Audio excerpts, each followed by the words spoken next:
Agora sim. Então, bom, vamos dar continuidade, tá? Então, vamos dar continuidade à parte de validação de métodos analíticos. Hoje nós vamos ver limite de detecção, representado por LD, em português, né? Ou LOD, que é a sigla em inglês, e limite de quantificação, LQ e LOQ. Então, o que é isso? Vamos lá começar por limite de detecção, né? Limite de detecção, LD e LOQ. O que seria o limite de detecção? É a quantidade mínima, tá? Seja uma concentração, uma massa, do meu analito presente na amostra que eu consigo detectar. O que seria detectar? Detectar é enxergar, né? Por exemplo, eu tenho um analito na minha amostra e eu consigo saber que ele está ali presente, independentemente da concentração que ele esteja. Mas eu consigo detectar, de forma qualitativa, podemos dizer assim, eu sei que ele está ali presente, mas eu não tenho nada que me assegura que a concentração dele ali presente é uma concentração confiável, estatisticamente falando. Tá? Então, o limite de detecção é isso, o quanto que o meu equipamento consegue detectar do meu analito, a concentração mínima, ou a massa mínima, dependendo da unidade, que o meu equipamento consegue detectar daquele meu analito ali na minha amostra. Tá bom? E o LD, a gente vai dar alguns exemplos, ele é calculado, ele pode ser calculado de algumas formas. Tá? Eu vou falar as três principais formas que a gente utiliza aqui para calcular o limite de detecção. A primeira é a partir dessa fórmula, tá? Que é a fórmula que é estipulada ali pela IUPAC, é claro que aqui ela está reduzida, né? Então, o LD, de acordo com a IUPAC, é calculado 3 vezes o desvio padrão, a gente vai tentar entender o que seria esse desvio padrão, dividido pelo coeficiente angular. Então, esses parâmetros aqui, tanto o desvio padrão quanto o coeficiente angular, foram parâmetros que a gente já estudou previamente. Né? O desvio padrão, vocês viram na aula anterior, que ele se refere ali à precisão do meu experimento, e o A, né, o coeficiente angular, no caso, né, que eu represento por A, mas eu acredito que nas aulas anteriores de lá da regressão eu representei por N, tá? Isso aqui é só a letra, tá? O limite de detecção é o coeficiente angular, tá? É o coeficiente angular da curva analítica, né? Y é igual a x mais b, ou y é igual a mx mais b, dependendo do que você chama. Aqui eu chamei de A, mas nas aulas anteriores eu tinha chamado de N, tá? Então, para calcular o limite de detecção, é muito fácil. Eu multiplico 3 vezes esse desvio padrão, tá? Esse desvio padrão a gente vai calcular, vou ensinar aqui para vocês como calcula, tem 2 formas para calculá-lo, tá? Dividido pelo coeficiente angular, que é algo obtido, que é o coeficiente ali que você consegue obter na sua curva analítica. E o que seria o desvio padrão? Então, tem 2 formas de calcular o desvio padrão. O desvio padrão é a estimativa uma estimativa, né? Vocês lembram, vocês viram na aula passada, que o que a gente calcula de desvio padrão não é o desvio padrão populacional. Eu dei o exemplo da amostra do Rio, né? Se eu quero calcular um elemento químico numa amostra do Rio, é impossível eu amostrar toda a população, toda a água do Rio, ou seja, é inviável, eu não consigo coletar toda a água do Rio e levar para o laboratório. Então, o que eu faço é pegar pontos estratégicos, tá? E aí, com aqueles pontos estratégicos, eu levo para o laboratório, aquelas porções, aquelas alíquotas da água do rio, eu levo para o laboratório, e dali eu consigo, né, estimar o desvio padrão. A gente chama de um desvio padrão amostral, porque eu fiz uma amostragem daquela amostra, daquele rio, da água do rio, para levar para o laboratório para fazer a amostragem, tá? Então, o desvio padrão é a estimativa, tá? De um desvio padrão, esse S, tá? Da resposta que seu equipamento te dá, e ele pode ser estimativa, esse desvio padrão, ele é calculado a partir da estimativa do desvio padrão do branco, de 20 repetições, do branco de calibração, tá? Então, vocês lembram que lá na curva analítica, o primeiro pontinho que a gente coloca é o branco de calibração, né? O que seria o branco de calibração? Né, o seu solvente que você prepara ali os seus padrões da curva analítica. Tá? Então, quando eu utilizo o branco de calibração, eu tenho o limite de detecção do equipamento, o limite de detecção instrumental daquele meu equipamento. Tá? Então, ele pode ser calculado dessa forma. Tá? Eu pego o branco, levo o branco e faço 20 medidas daquele branco, e o desvio padrão daquele branco é utilizado aqui para fazer o cálculo do limite de detecção. Porém, eu posso também fazer esse LD, calcular o limite de detecção, utilizando o desvio padrão do intercepto da curva analítica. Isso a gente vai ver mais à frente, tá? Esse método é um método mais rigoroso e eu particularmente utilizo muito esse método. Só num parênteses aqui, quando a gente trabalha com técnicas espectroanalíticas, é muito usual a gente fazer o desvio padrão, a gente calcular o LD usando o desvio padrão do branco, tá? As 20 repetições. Quando a gente usa técnicas mais cromatográficas, né, a cromatografia, a gente utiliza muito o desvio padrão pelo intercepto da curva ou uma outra forma de calcular o limite de detecção, que é pela razão sinal-ruído, método da razão sinal-ruído, que a gente vai falar mais à frente. Tá? E o A, a inclinação, né, da curva, é o coeficiente angular da curva analítica. Isso daí todo mundo já aprendeu nas aulas anteriores. Então é muito simples calcular o limite de detecção. Depois a gente vai dar um exemplo aí sobre isso. E o que seria o limite de quantificação? O limite de quantificação, ele representa a menor concentração da substância exame que pode ser medida. Tá? Aí agora não é somente detectada, ela tem que ser determinada ou quantificada. O que significa isso? Eu tenho que obter aquela mínima concentração, mas eu posso confiar. Aquela concentração ela tem uma certa precisão e exatidão associada a ela. Em outras palavras, é o seguinte: o limite de quantificação, o valor do limite de quantificação é a concentração mínima que eu consigo aceitar como sendo uma concentração confiável. De tal modo que valores acima do limite de quantificação são valores que eu posso confiar. Se eu pego, né, se eu calculo o limite de quantificação e deu 2 miligramas por litro, limite de quantificação de um determinado analito, o que acontece?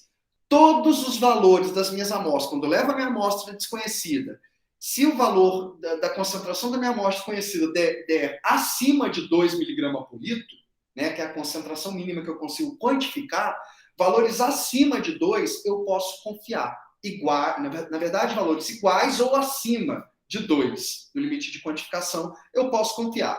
Agora, se a minha amostra, o resultado da minha amostra desconhecida der um valor abaixo de 2, eu posso confiar naquele valor? Não, porque está abaixo do limite de quantificação. Eu sei que tem uma certa presença daquele meu analito ali, mas eu não posso indicar, não posso inferir estatisticamente que aquela concentração é uma concentração aceitável, estatisticamente falando.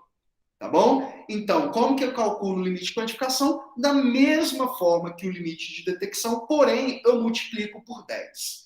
Então, o limite de quantificação é 3 vezes o desvio padrão dividido pelo coeficiente angular, e o limite de quantificação é 10 vezes o desvio padrão dividido pelo coeficiente angular. Tá? Se eu tenho o limite de quantificação sendo uma multiplicação, né, uma constante de 10 multiplicada aqui, obviamente o limite de quantificação vai ser sempre maior do que o limite de detecção. E isso é óbvio, né? Como eu disse, o limite de quantificação é uma concentração mínima que eu consigo aceitar com uma certa exatidão e precisão. Eu confio naquele meu resultado. Naquele meu resultado e acima daquele meu resultado eu confio. Agora, vamos pensar aqui no LD. Se eu tenho uma amostra, se eu calculo o LD e eu vi que o LD do meu equipamento é 1 miligrama por litro, tá? E aí, quando eu vou levar minha amostra desconhecida, eu vejo que a concentração da minha amostra deu acima de 1, deu 1,5, né? Eu posso confiar naquele valor? Não posso. Por quê? Porque ele está abaixo do LQ. Por mais que ele esteja acima do LD, ele está abaixo do LQ. Então, eu não posso confiar naquele meu valor. E se estiver abaixo do LD? Aí que eu não posso confiar mesmo. Tá? Eu sei, se ele estiver acima do LD, eu sei que tem a presença ali dela, mas eu não posso inferir estatisticamente, com uma certeza analítica, que aquela concentração é uma concentração confiável. Tá? E já do LQ, quando está igual ou acima do LQ, eu posso confiar. Tá? Então, esses parâmetros, esses 2 parâmetros são muito importantes, são importantíssimos em todos os trabalhos de química analítica, não só química analítica, em áreas correlatas também, vocês irão ver esses termos LD e LQ. Tá? E a gente vai estudar, a gente vai ver quando a gente for fazer exercícios, quando a gente for trabalhar com técnicas instrumentais, daqui mais para frente, vocês vão ver muito sobre isso. Então, olha, eu disse aqui, né? Da mesma forma que eu calculo o LD, eu calculo o LQ, tá? O desvio padrão pode ser também das 20 repetições, ou calculado a partir do desvio padrão do intercepto da curva, tá? Então são as duas formas que eu calculo o LD e o LQ, e existe uma outra forma que é para calcular o LD e o LQ, que é o método da razão sinal-ruído. Essa metodologia é muito utilizada em cromatografia, tá? Em técnicas cromatográficas. Como que é utilizado esse método razão sinal-ruído? Vejam só. Primeira coisa que eu faço, eu pego o primeiro pontinho da minha curva analítica. Vou imaginar que o primeiro ponto que eu fiz a minha curva analítica é de 3 miligramas por litro. Tá? O primeiro ponto que eu construo. O que eu faço com aquele primeiro ponto? Eu vou diluindo ele. Diluo 2 vezes, diluo 4 vezes, diluo 8 vezes. A pessoa tem que ser sempre 2, 4. Não, você pode diluir 5, 10, 15. Vai depender de como você achar melhor. Você tem que pegar aquele primeiro ponto e diluir. Dilui uma primeira vez, leva para o equipamento. Você observou o sinal? Observou. Vamos imaginar que, olha, o primeiro ponto era 2 miligramas por litro, né, que eu falei. Você pegou o primeiro ponto, diluiu uma vez, diluiu 2 vezes, caiu para 1 miligrama por litro. Você levou para o seu equipamento e gerou esse sinalzinho aqui, do seu analito. Vejam só, é um sinal, é um pico, né, do seu analito, que está um pico ali relativamente, eu consigo enxergar aquele pico e ver que o seu sinal é referente àquele seu analito ali presente. Aí eu pego aquela diluição, né, essa diluição, a primeira diluição que eu fiz, diluo mais 2 vezes. Aí caiu para 0,5. Levo para o equipamento e o meu equipamento deu um pico aqui, ó, mais ou menos assim. Olha, eu ainda consigo ver que tem ali presente, né, que o pico ali está de uma certa forma definido, eu consigo observar ali que o meu analito ali está presente. Aí eu pego aquela solução que estava ali a 0,5 miligrama por litro, diluo mais 2 vezes e vai cair para 0,025. Tá? Jogo no meu equipamento, olha só, olha o pico, o que aconteceu. Veja só, o ruído da minha linha base, a linha base é a linha, né, do cromatograma que aparece no equipamento. A gente vai estudar isso também mais para frente. O ruído, há um ruído. O que é esse ruído? Olha, você observa, é porque eu não consigo ampliar essa figura aqui. Mas, olha, tem uma distorção, como se fosse vários picos positivos e negativos nessa linha de base aqui, ó. Olha, de tal forma que o meu sinal, do sinal do meu analito, ele é ligeiramente maior do que o ruído do meu equipamento, tá? E aí, quando esse meu sinal ele corresponde a mais ou menos 3 vezes o ruído do meu equipamento, da linha base do meu equipamento, que gera aqui, eu digo que esse ponto é o limite de detecção. Tá? Então, é essa metodologia da razão sinal-ruído. Eu pego o primeiro pontinho da minha curva analítica, diluo, vou diluindo, até chegar um momento que aquela minha diluição corresponde a 3 vezes o ruído do meu equipamento. E aí eu digo que essa concentração que eu injetei no equipamento é o meu limite de detecção. E o limite de quantificação vai ser o quê? 3,33 vezes a concentração referente ao limite de detecção. Tá? Então é sempre assim, é muito fácil essa metodologia razão sinal ruído. Eu, nas técnicas cromatográficas que eu já trabalhei, que eu trabalho, eu sempre peço aos meus alunos para fazer a razão sinal ruído. Primeira coisa que faz, né, quando vai para o laboratório a razão sinal ruído, depois a gente confirma esse limite de detecção utilizando as metodologias anteriores que eu falei aqui, né, principalmente essa do intercepto da curva analítica, que é a mais rigorosa, né, que é particularmente a que eu mais gosto de usar. Então, aqui nesse gráfico, nessa tabela, ele mostra isso. Então, eu peguei o primeiro ponto, aqui está uma concentração de 176 nanograma por miligrama, eu fui diluindo, até chegar aqui, ó, em 5,50, que corresponde aqui ao limite de detecção, tá? Que corresponde a 3 vezes o desvio padrão do seu... 3 vezes a concentração do pico ali, que confunde ali com a linha base. Na verdade, esse exemplo aqui, eu até considerei o limite de detecção como sendo B, tá? Por uns critérios que eu não vou comentar aqui, mas, em geral, é sempre assim que a gente faz, tá? A gente vai diminuindo até chegar nessa relação de 3 vezes. Então, observe aqui que o método razão sinal ruído é muito subjetivo. Por exemplo, né, a Julie pode olhar esse pico aqui e achar que esse pico é mais do que 3 vezes do que a razão ruído, do que o ruído aqui. Por isso que é método razão sinal ruído, né? Então a Julie pode ver que é isso. Agora, por exemplo, a Ana, né, pode achar que não, isso aqui é 20 vezes maior. Então, essa metodologia é muito subjetiva. Por isso que eu gosto de sempre comprovar fazendo as outras também.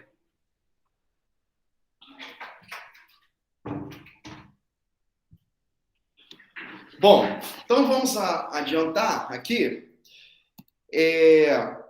Bom, então vamos lá. O método baseado na curva analítica. Método baseado na curva analítica, eu já mandei essa planilha para vocês, é a mesma que a gente tem trabalhado até hoje. A gente calculou aqui, né, o coeficiente angular, calculamos o intercepto, isso aqui vocês tudo já aprenderam. Calculamos o desvio padrão da regressão, o desvio padrão da inclinação, e olha só, o desvio padrão do intercepto, olha aqui ele aqui, ó. Eu disse que esse desvio padrão do intercepto seria muito importante para a gente calcular o limite de detecção e quantificação. E é esse valorzinho aqui, pessoal, que a gente vai jogar naquela equação que a gente viu, ó, no S, referente a essa equação que a gente viu do LD e do LQ. Tá bom? Então é ele que a gente joga. Quando a gente faz isso, a gente consegue obter o LD e o LQ. O LD seria o quê? 3 vezes esse valorzinho dividido pelo coeficiente angular, que é representado aqui por N, por esse valor. E daí eu chego no LD igual a 0,38. Aqui eu coloquei várias casas, eu poderia ter reduzido, né? Claro que o limite de detecção é até importante falar isso. Ele não pode ter esse tanto de casas decimais, tá? Geralmente a gente trunca ele em somente uma casa decimal, tá? No máximo 2. Então o certo aqui seria o limite de detecção, seria 0,4 nanogramas. Tá? E outra coisa importante que é se falar, a unidade do limite de detecção vai ser sempre a mesma unidade do seu eixo X da curva analítica. Tá? Então, se você está fazendo sua curva em nanograma, o LD vai ser em nanograma. Se está fazendo em mol por litro, o LD vai ser em mol por litro. A mesma coisa o LQ. Tá bom? E tem, obviamente, tem como de você transformar, né, esse LD em nanograma por ml, mol por litro, micrograma por litro, por quilo, vai depender né, de como você quer reportar esse LD e esse LQ, tá bom? Bom, então, a princípio é isso daqui, tá? E aqui eu mostro, eu confronto aqui para vocês, esse aqui foi um experimento que eu realizei, tá? Quando eu estava no meu doutorado. Então, olha, aqui a gente calculou, né, o desvio padrão, calculamos o desvio padrão da regressão, calculamos a sensibilidade, tá?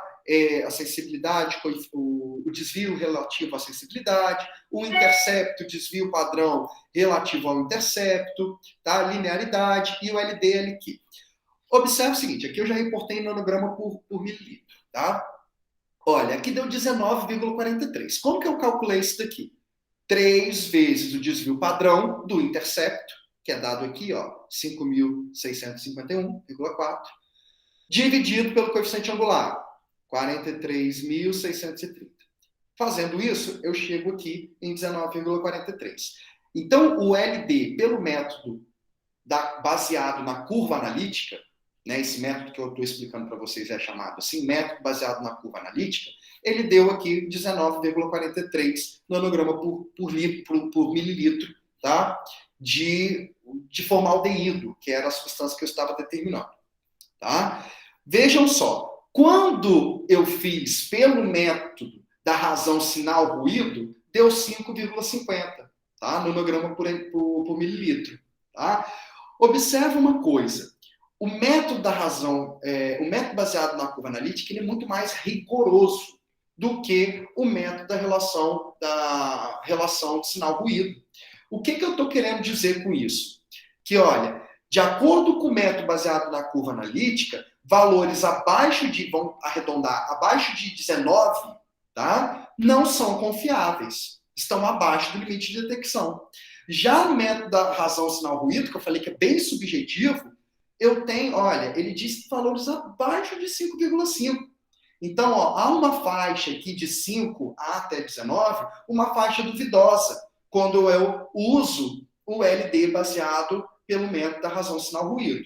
Tá? Então, eu, particularmente, sempre gosto, né, de pedir aos meus alunos, e quando, né, eu vou fazer algum desenvolvimento, algum experimento, eu sempre faço primeiro o LD pela relação sinal-ruído e depois, né, só mesmo para ter uma noção de como está ali a detecção do meu equipamento, e depois eu faço o LD baseado na curva analítica para, né, confrontar e para reportar esses resultados. E eu, particularmente, sempre reporto nos papers, né, nos trabalhos que eu desenvolvo, o relacionado com o método baseado na curva analítica, por ser mais rigoroso.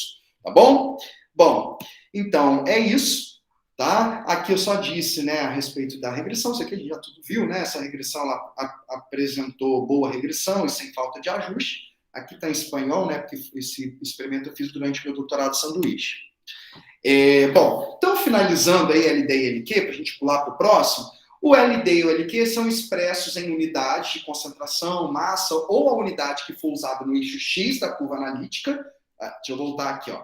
Aqui, ó, eu estava usando esse eixo X aqui está nanograma de formaldeído. Aí você fala, professor, por que você reportou em nanograma por ml? Eu fiz o cálculo, né, óbvio, que eu obtive primeiro em nanograma e depois eu reportei isso em nanograma por mililitro, tá? Então, só corrigindo aqui, o valor quando eu pego o LD igual a 3 vezes esse valorzinho aqui do desvio dividido por esse valor aqui, vai dar uma resposta em nanograma, tá? Diferente de 19,43. Só que eu reportei em nanograma por mililitro, tá? Tanto para cá quanto para esse aqui de baixo. Tá? Então, sempre o LD vai ser dado, a unidade do LD vai ser a unidade do eixo X. Entretanto, você pode recalcular e reportar da forma que você quer, né? Fazendo as questões ali de diluições, né? Levando em consideração tudo isso.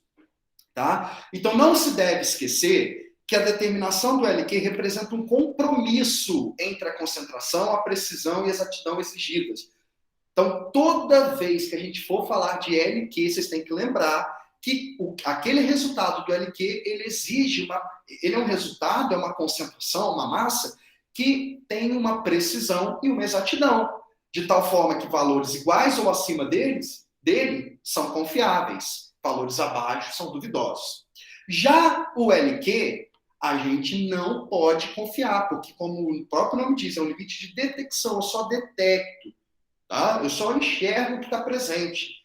A concentração que ele me reporta não é uma concentração confiável. Tá? Quando decresce o nível da concentração do LQ, a medição torna-se menos precisa.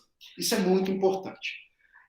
Olha, a gente sempre busca no laboratório, né? Vocês vão trabalhar, né? Tem alguns alunos meus aí de iniciação científica, né? A gente sempre busca obter baixos limites de quantificação e de detecção. O que significa baixos limites? Concentrações bem pequenas que eu consigo detectar e quantificar. Tá? Então, é bom eu obter baixos limites de quantificação e detecção. Se eu obtenho baixas concentrações de limite de detecção e quantificação, quer dizer que eu consigo detectar concentrações muito pequenas.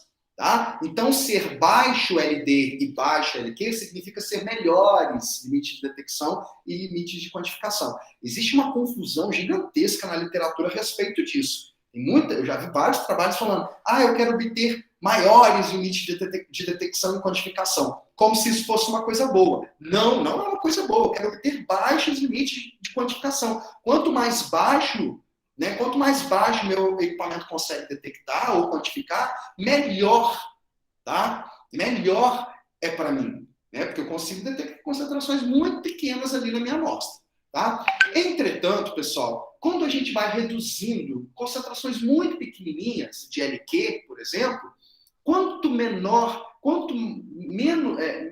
for a concentração do meu analito na minha amostra, menos preciso vai ser meu resultado. Porque eu estou tentando determinar, né, quantificar uma substância com uma concentração muito pequena. Então, é muito difícil o meu equipamento conseguir determiná-lo ali. Então, isso gera uma imprecisão. Por quê? Porque é difícil do meu equipamento determinar uma concentração muito pequena 10 vezes e obter resultados próximos, com uma dispersão muito pequena entre si. Tá? Então, isso é muito importante, esse entendimento. Tá? Se houver necessidade de maior precisão, uma concentração maior deve ser registrada para LQ. Óbvio, se eu quero uma maior precisão dos meus resultados, eu aumento a concentração. Porque concentrações maiores, o meu equipamento não vai ter dificuldade de quantificar. Tá? Então, isso é óbvio. Tá bom? Bom, então, com isso a gente termina essa parte de LT-LQ e vamos entrar em mais um parâmetro de validação de métodos analíticos, que é chamado de seletividade, é um parâmetro, e especificidade é um outro parâmetro. A gente vai ver os dois juntos, porque vocês vão entender agora. Essa figura aqui, ela retrata isso, tá? Então, imagina vários homens aqui, né, todos vestidos iguais e tal, com uma roupa toda igual, e somente um de vermelho. Então, olha, eu estou aqui entre várias coisas, eu estou selecionando ou especificando uma única coisinha, tá? Então, seletividade, especificidade, ela vai falar um pouco sobre isso. Vamos começar pela seletividade. Seletividade é diferente de especificidade, tá? E outra coisa, eu também já vi muito na literatura pessoas confundindo, escrevendo especificidade para seletividade e vice-versa. Tá? Então, vamos lá. O que é a seletividade? A seletividade garante que o sinal da resposta seja exclusivamente do composto de interesse.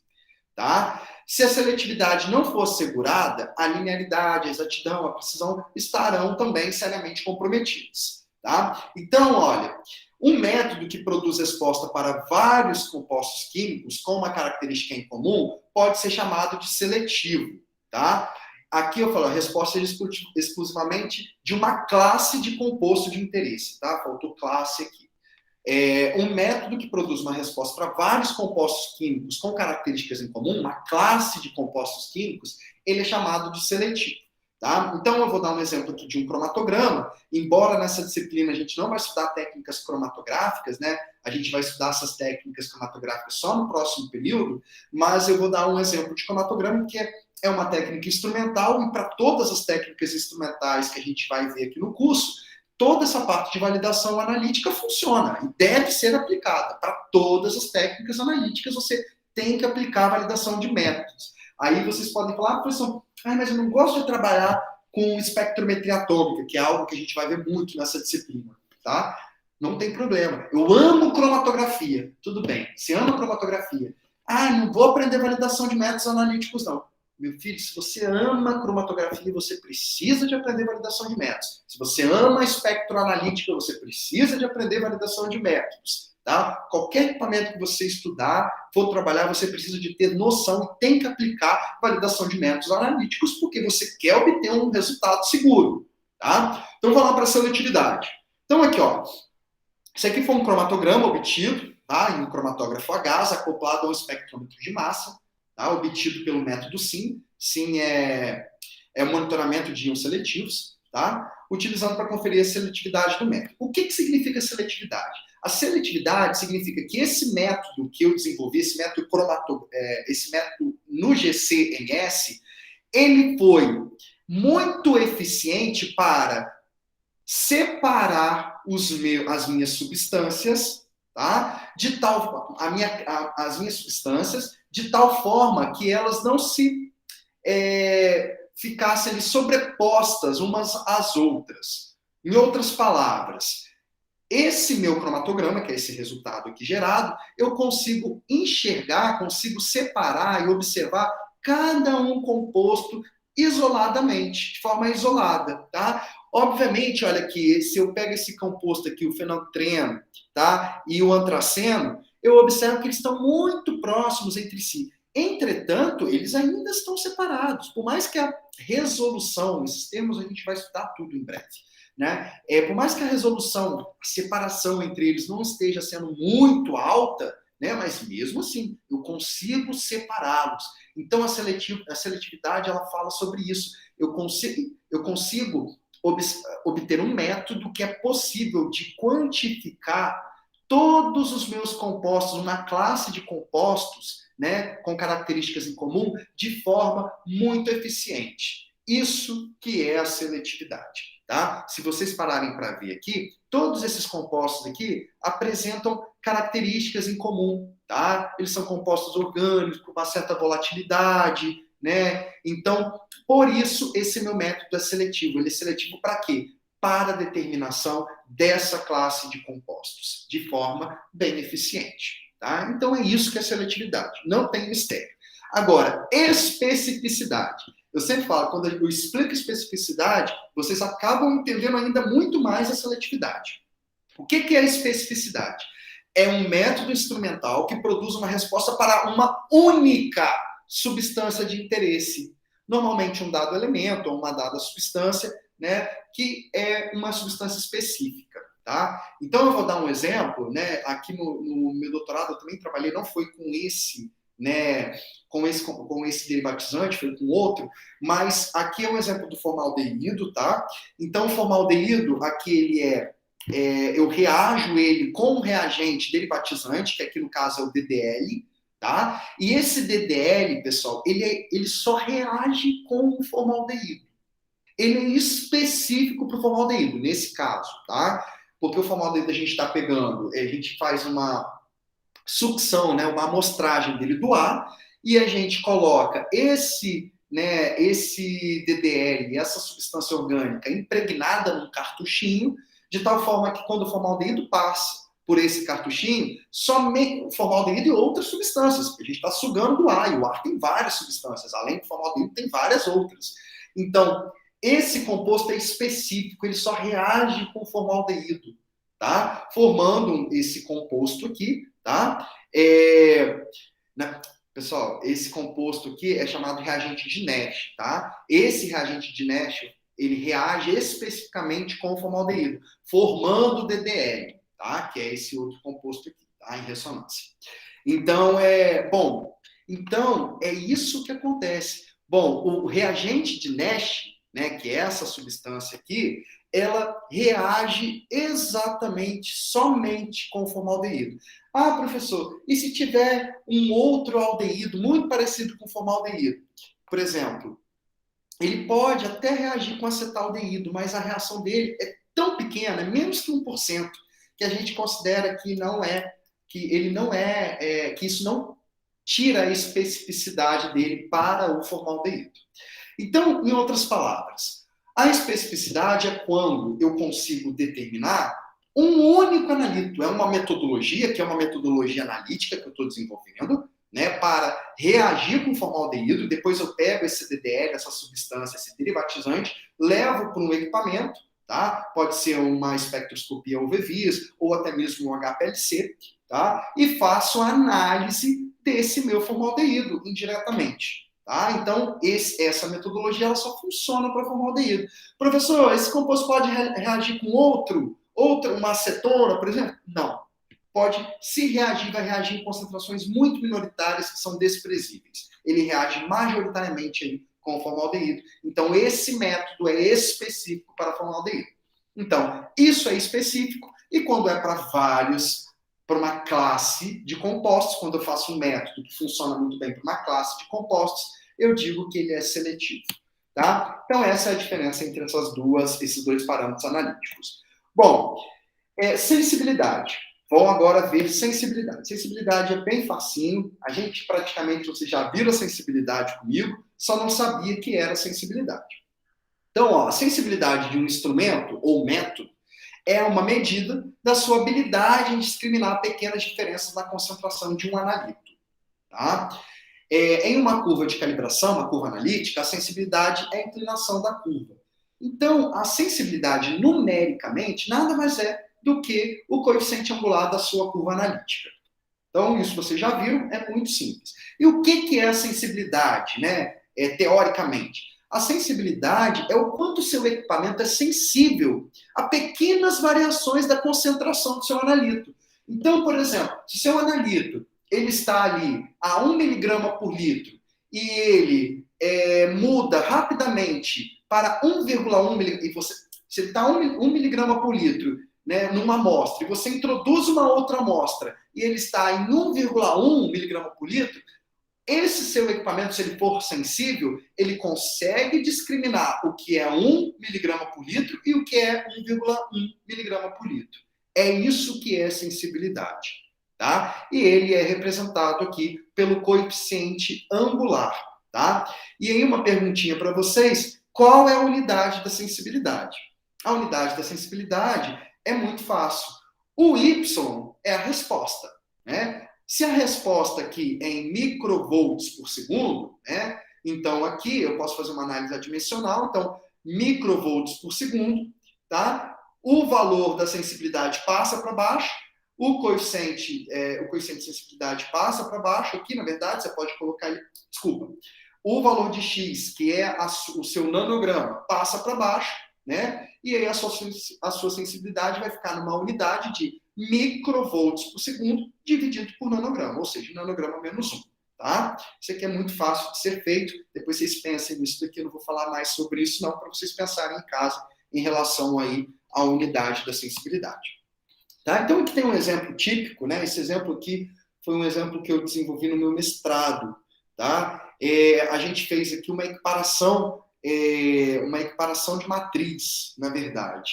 Tá? Isso aqui é um dos resultados. Né? A gente fez uma curva analítica somente com água destilada e a gente fez uma curva analítica com uma água salina, porque eu estava determinando uma matriz salina, muito salina, que a gente extrai do petróleo. Né? E aí eu queria fazer uma curva analítica que parecesse, que representasse muito bem a minha amostra. A gente vai estudar isso mais para frente. Tá? Daí eu fiz essas duas curvas e eu queria verificar se a sensibilidade dessas duas curvas, usando só a água destilada ou usando uma curva com a água salina, era diferente entre si. Em outras palavras, eu queria verificar, será que realmente, toda vez que eu vou fazer a análise da minha amostra salina, eu vou precisar de construir uma curva salina? Ou eu posso somente construir uma curva analítica, somente utilizando a água destilada para preparar os padrões? E aí, eu observei, olha, que a sensibilidade de ambas curvas são muito parecidas. As sensibilidades são muito parecidas. Olha, 0,1659, 0,1617.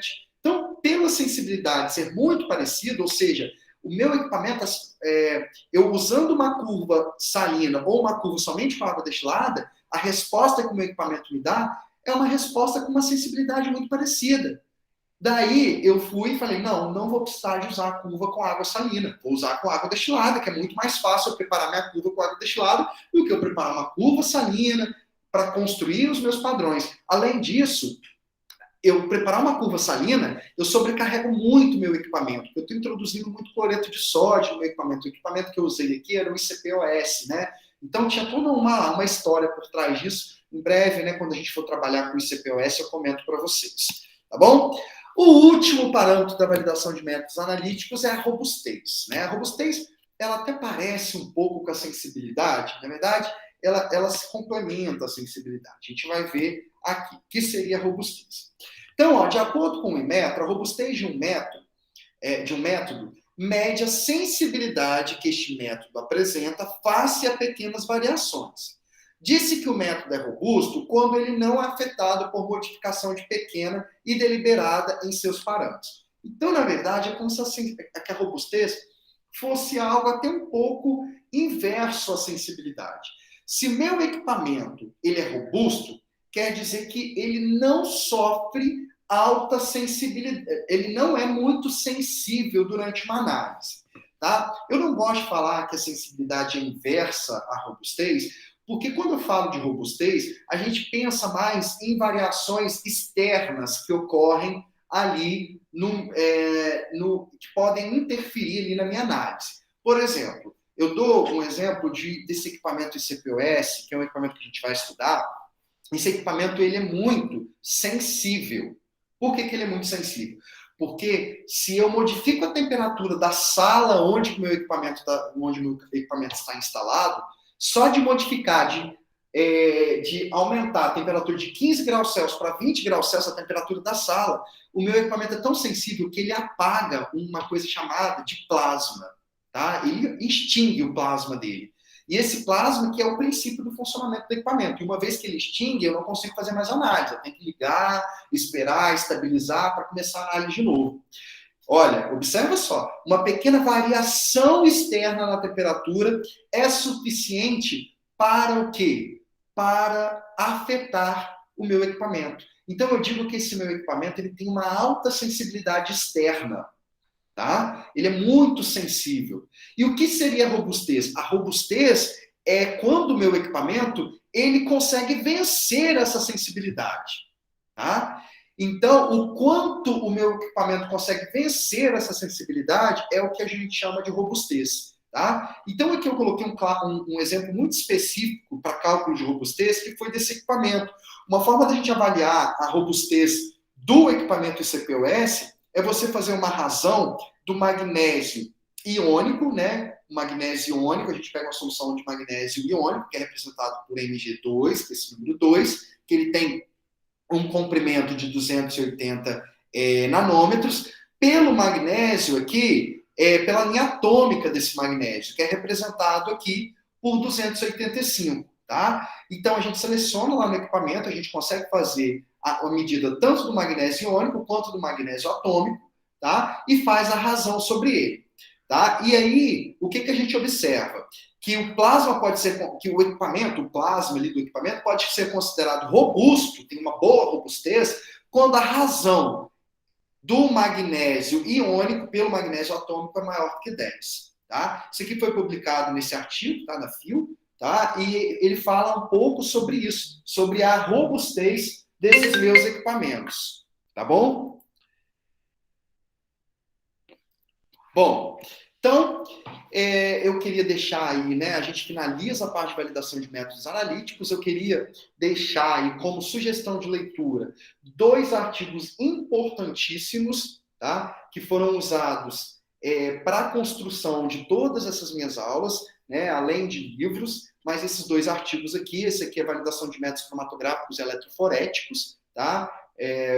Do Ribani, tá? Que foi publicado em 2004, tá? E esse artigo aqui, esse aqui está em português, tá? Foi publicado na Química Nova, e tem esse artigo aqui que eu publiquei durante o meu doutorado, tá? Na Analytical Methods, tá? Que fala da validação analítica usando um sistema misturador de gás para determinação de formaldeído gasoso. Então, a gente fez uma validação pesada aqui nesse sistema, que foi desenvolvido pela primeira vez, tá? Para determinação de formaldeído gasoso. Então, a gente faz várias comparações. Esse artigo aqui é muito bom de ser lido, tá? Ele é muito interessante. E, por fim, né, uma sugestão de leitura é para vocês lerem sobre metrologia química, tá? Eu já mandei esse artigo aqui, entrevistando a Vanderlei de Souza, que é um dos nomes aí da metrologia química, que foi que praticamente, né, instaurou a metrologia química aqui no Brasil, tá? Bom, com isso eu termino a parte de validação de métodos analíticos e eu vou abrir agora, tá,